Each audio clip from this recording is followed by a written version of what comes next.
Hey everyone, welcome to Deep Dives with Dogs. Today's topic is the First War of Scottish Independence. Um, this war will have some very important and well-known characters. You'll have James I, James II of England, and you'll have characters like William Wallace and Robert the Bruce. King Robert the Bruce. Uh, this war obviously, War of Scottish Independence is led on by England. There will be a few wars of Scottish independence, but this first one, obviously, is probably the most well known. The second one, not so much. Um, however, you'll have quite a few important battles. A movie kind of made about this time with Braveheart, very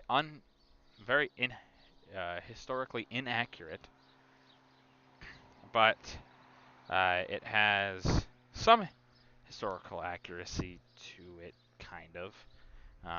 More so, uh, William Wallace's death. That's probably about it. And, like, the names of some of the characters, that's true too.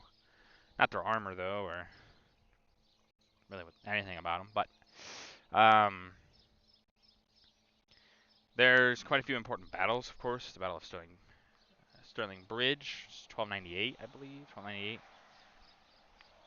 And then you'll also have the Battle of Bannockburn, which is probably the most, well, not probably, which is the most decisive battle of this entire war.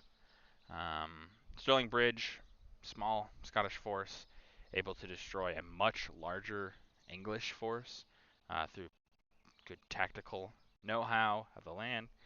You know, making sure that uh, you are funneling the English into a smaller area, so you're more able to easily fight them.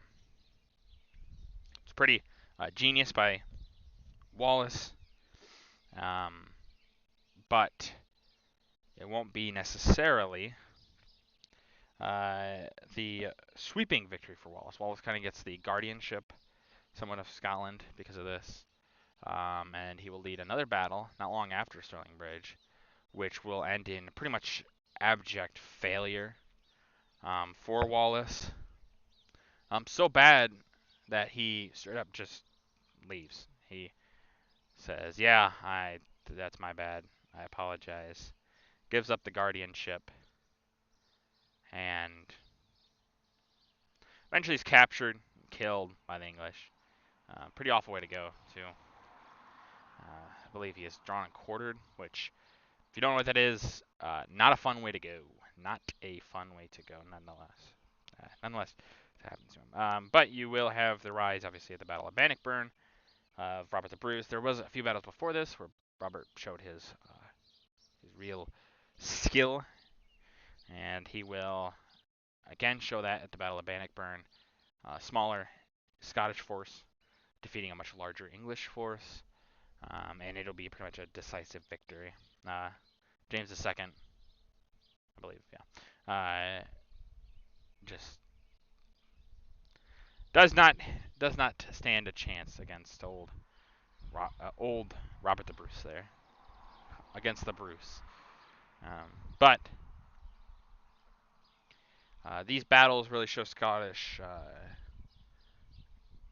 gusto, you could say, their gumption, their skill in battle, um, and will really give them a lot of future confidence.